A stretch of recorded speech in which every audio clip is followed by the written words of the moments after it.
Hello,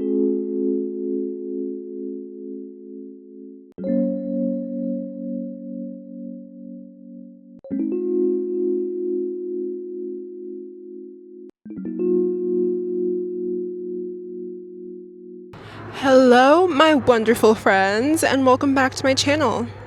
I'm Ashley Dodo Zhao, and today we're going to do something a little new. We're going to do a July favorites video. I'm here at the park. It's actually such a hot day. Traveling here, I was like, I don't know if I'm going to make it. Like, I'm really committing to the bit here to be out here in this weather, but it's okay, we're here now. I feel like July has really just passed by in a blur. This slew of time I've been like trying to fill my day with as much as possible, like low-key in like over optimizing mode. But when I look back on like photos from 1 month ago exactly, I'm like, that literally feels like so long ago. So that kind of is satisfying, you know, like feeling like you're filling a lot into your day.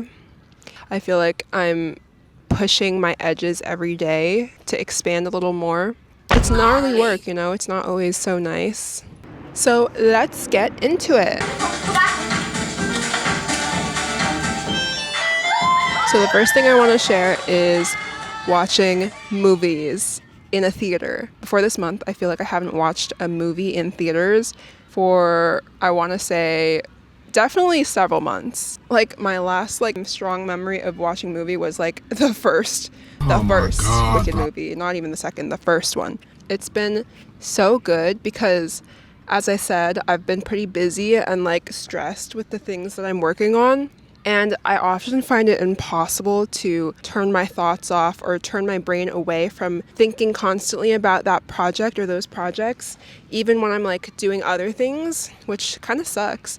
Movies in a theater are such a great remedy to that because I get really immersed in the world of the movie when I'm in it. For that short time, I'm able to drop my baggage, just put it down, and just get totally engrossed in whatever world that I'm viewing. Like the cinematography style, the shots, the fashion, like everything. I'm just like taking so much inspo from it. Finding this gorgeous world of watching films in theater is like so enriching also to my personal creativity as well. I've been going alone, honestly, and that's been nice because it's like it feels very meditative in a sense. And then after the movie, I walk out super dazed and like viewing my life like it's through a movie. When you walk out of a movie and you see yourself as being filmed like you're in a movie, and you notice all the little sounds around you so clear, and everything feels so slow. You're meditating or in some sort of trance state. That's me right now. And it's just really beautiful because it causes me to be more present. It causes me to notice the little things that I usually would miss in my rush to get life over with, to get the things I need to do over with. So I watched The Invite at BAM Rose Cinemas, and then I went to the Metrograph in Chinatown. I like love the movies they show in that theater. It's such a unique cinema, aptly pretentious for the people who go, you know. I just love an independent film, you know, and I love walking into a random one not knowing exactly what it was going to be. So I walked into Take Care of My Cat, which is a Korean film, and it was just so beautiful. It almost feels like meditation too when you're watching a movie that's like so like light on the plot, you know. I just love it so much. It's like when I'm reading a book and I'm just immersed in the language. I'm immersed in how good the language is, and I'm not like feeling like I need to fully understand the plot. Like I'm just letting the plot or whatever happen to me. Kind of similar to why I enjoy movies so much. It's to not have my life orbit around and center around my stressors. So I've felt this compulsion because I'm constantly thinking about the big project I'm working on for like school. As I'm in this in-between of not having the project done and just like having it be in progress and having to be the only person that's like moving myself through that process, I'm kind of caught in the balance between the self-doubt on one side that tells me I can't do it. You don't have what it takes to do it. It's too much for you. Like that overwhelmed self. And then also the version of me that has completed things like this many times before and is totally fine and safe. So I feel like I'm in this like jello, this liminal space between feeling safe and unsafe, kind of like proving to myself that I can do it, but like because it's not been proven yet, because I'm still working on it, it's like that fear-based part of me, that doubt, still kind of gets a say in my life. But I'm doing my best to not let it. I don't know, just this voice in my head that's like, you need to be constantly working on this project. Like you need to be constantly putting your all into this process and running yourself to the ground doing it, or else it's not going to be good enough. What I'm trying to do is to actively choose to still live my life how I've been doing it before this project started, when I was feeling so free because I got to explore my creativity every day and I really got to be present in my morning walks and stuff like that. So yesterday, even though I felt like, okay, this is the assignment that I have to do today to move this forward, I'm like, no, that's actually made up. Like once I realized that all these like consequences that I'm thinking are like actually made up, because I know myself and I know my ability and I know that like I can get whatever it needs to get done as long as I just put a little bit of effort into it. I'm a natural at that. Like that is not what I need to worry about, and kind of live that more spontaneous, fun life that's more open to play and magic. And I just felt so much better doing that when I was in it. I just forgot about my project and I gave myself the permission to do that, actually, because that's really all it took, just giving myself permission to do that. Yeah, that's definitely something I want to lean more into, because I feel like this project, honestly, as a life lesson for me, is less about achieving super high and more about no longer centering this fear in my head that tells me I have to overcompensate and work myself to the bone, and if I'm not, then I'm not good enough, you know? So I'm not going to choose to listen to that voice. I'm going to choose to do the things every morning that make me happy. But it has required me to like push past additional layers of resistance, which is nice because I constantly want there to be just like the right amount of resistance and like challenge in whatever I do, so that I know that I'm growing every time I choose to show up anyway. My next favorite, super random, but a laptop stand. Girl, you don't know how much this has changed my life. Instead of looking down at my laptop like this, now it's like this. And it's so nice. Just like how when I like put glasses on, I signal to myself it's time to work. It's like the same thing where if I get my laptop stand out, it's like I'm a professional. It's time for me to work, you know? Also, it doubles as a really good viewing stand for like watching YouTube videos on my computer or watching movies. Like it's just honestly the best thing ever. You can get it for like $20-$30. It's so freaking worth it. I've had to like redo my whole laptop setup in accordance with like what's good for my wrist. You know, I got like the laptop stand, an orthopedic mouse. Overall, I'm just freaking loving that laptop stand, man. Like there's nothing like it. It's so good. If you don't have one yet, get one. I'm telling you to get one because it will make your experience of using your laptop so much better. Kind of on a related note there, going to occupational therapy for my wrist, I freaking love it. I love it because it like literally soothes my soul to be taken care of in some way, even if it's from like a doctor or an OT or PT or whatever. It literally makes me feel so calm and taken care of, and kind of like how when you go into a theater, you're in that world and you don't have to think about anything else. It's like, okay, like this is something I'm consciously doing to take care of my health that is not at all getting me further on my creative projects or whatever work I'm working on. And it's just like an hour of mindfully doing the exercises and like, you know, feeling like I'm getting taken care of.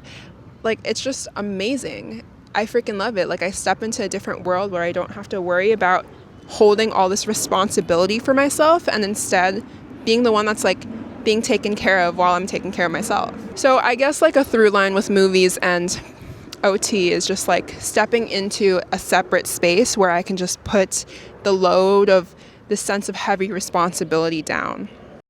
Here is the full lineup, guys. What do we think? Wanna be your favorite.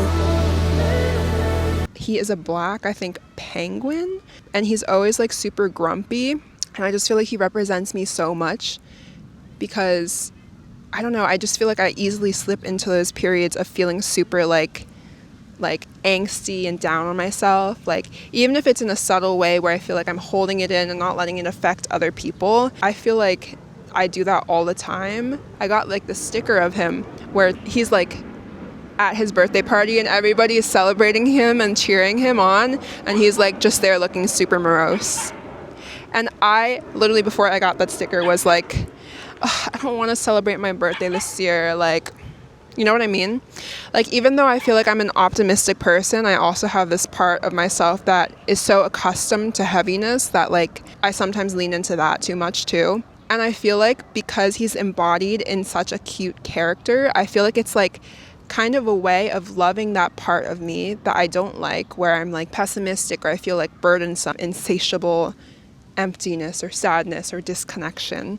But like seeing it in the form of such a cute character, it's like I can extend more empathy to that part of myself. And yeah, you're gonna see me with more badtz-maru items, definitely. Doing research that's not related to my project, or like not feeling like I have to only read things for my research paper. Viscose journal, which I love. They're like a fashion theory journal. So freaking my jam. If you guys didn't know, I go to grad school for fashion management, which is fashion business. Just posted their own like syllabus online, so I'm super excited to look through all those readings. But yeah, it just speaks to me so much. Similarly, like just watching random video essays or lectures on YouTube where people are kind of like thinking through their thoughts. Even if I don't like feel like I need to catch on to like every single detail of what they're saying, I still feel like new ideas being presented to me is always enriching. And I don't want my learning to constantly feel like work. I feel like if I put that burden on it, then it no longer becomes fun, because I truly like learning and expanding, and it doesn't all have to be, for some purpose, but then a lot of the time it ends up being useful anyway. When I was in undergrad, I wouldn't say that I really did that at all. Like, I don't know if I would say I enjoyed learning before I graduated my undergrad. I was just so accustomed to like doing the hard work for school and learning that way. But like, I don't know if I truly felt that love for learning, but now I'm really feeling that love for accumulating knowledge because I use it as a way of a lens of being curious about the world. Okay, last favorite is music. I just wanted to share some of the songs I've been listening to. I think I've been listening to more music this month, which is a great thing, because 2 years ago, I would say I just listened to music constantly. And it was kind of in a time where I felt stuck in a lot of things, and music was really my way of feeling. Lighting a candle in your room, putting music on the speaker, laying in your bed, and just freaking vibing, like that shit is the most soul healing thing to me. And that might not sound so revolutionary, but to me, I feel like I lost touch of that joy in particular for a while. So I'm glad that it's coming back. I can link my Spotify below, but I do have some particular favorites. These past couple days, I've been loving the song Open Passionate by Kehlani. It's just so addictive. I love the song Ordinary Superstar by Rina Sawayama, a rediscovery. I remember listening to that one in the pandemic. Yeah, I think if you want to see the other ones, just go listen to my playlist below. It's kind of just a mix of the songs that I really liked, no particular genre. And then I also have a playlist of the songs that are listed in the photographer Swan Moon's book, Swan Moon. And I just love listening to that playlist, and I love listening to new music like that because it helps me tap into different parts of myself. Because when I listen to this, I feel so like in touch with that ancient past life part of myself. I don't know how to explain it, but like that part of myself that wants to express. That playlist feels really true to me, which makes sense because I feel like the images in that book feel really resonant with me as well. So yes, those are my favorites. Thank you so much for being here. Overall, just trying to lean into joy and happiness and care, and outgrow my old fears around working and having to stress myself out in order to accomplish things. I love you so much. Thank you for being here, and I will see you guys next week on my channel. Subscribe down below if you would like to hang out some more. I post every week. It's a practice. And leave a comment down below what you've been liking this July. Bye bye.